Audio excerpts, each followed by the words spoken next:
camp, and this time, it's not just another rap beef or courtroom meltdown. No, this is something deeper, something darker. According to shocking new claims from inside Durk's legal circle, the FBI may have been playing a twisted double game this whole time, and the real truth behind King Von's case might have been buried on purpose. That's right. Lil Durk's legal team has come forward with alleged evidence that could flip the entire King Von narrative upside down, and fans are losing their minds. Hidden files, withheld footage, anonymous tips that led nowhere, and now, explosive accusations that the FBI may have intentionally misled the public. All while keeping the rap community locked in chaos. Was King Von set up from the very beginning? Was Durk being watched long before any charges were ever filed? And why did certain files just disappear from court records without explanation? In the next few minutes, we're diving into one of the most unbelievable and controversial turns in rap history. Buckle up, because what you're about to hear could change everything you thought you knew about Lil Durk, King Von, and the case that rocked hip-hop to its core. The courtroom was quiet, almost too quiet. Lil Durk sat at the defendant's table, his hands clasped tightly, jaw locked in tension. Behind him, his legal team was huddled, whispering with urgency. There, faces pale with a mixture of disbelief and fury. Something was off, and everyone in the room felt it.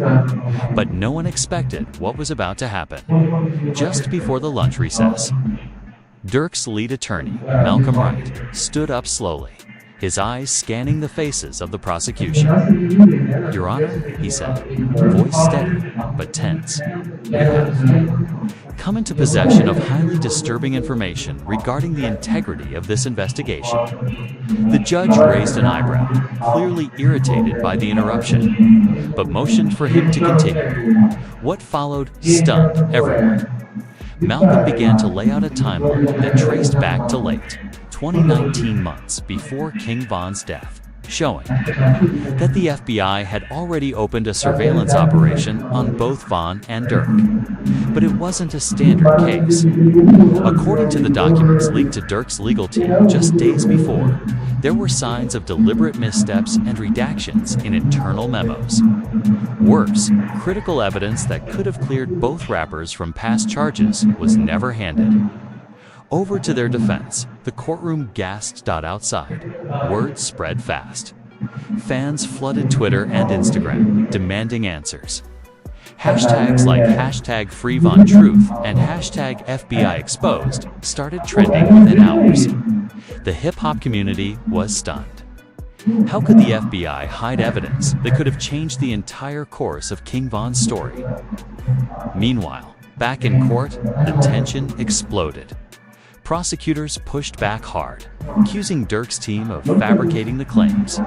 But the defense had proof, real proof. Emails between junior agents discussing how to handle public response if the files were ever released. Messages marked as top priority about keeping certain informant identities under wraps, even if it meant manipulating testimonies. "What we're looking at," Malcolm said with cold precision, "isn't just negligence, it's sabotage." That's when it happened. From the back row, a woman stood up. No one recognized her at first. Dressed in a plain black hoodie, hair tucked into a cap, she raised her hand and said, "I need to speak." Security rushed toward her, but the judge, curious, allowed her to step forward. She introduced herself as Leisha Montgomery, a former intern at a federal office tied to the case. And then she dropped the bombshell. She had seen the files, not just copies, the originals. And what she saw, she claimed, were records showing that an unidentified informant had pushed the FBI to link Durk and Von to a 2020 shooting. They had nothing to do with. They needed a face for the narrative, she said. They needed to justify months of failed surveillance. So they used King Von. Durk sat motionless, his eyes locked on Leisha, as if trying to decide whether to believe her. The room was in chaos. The judge called for order.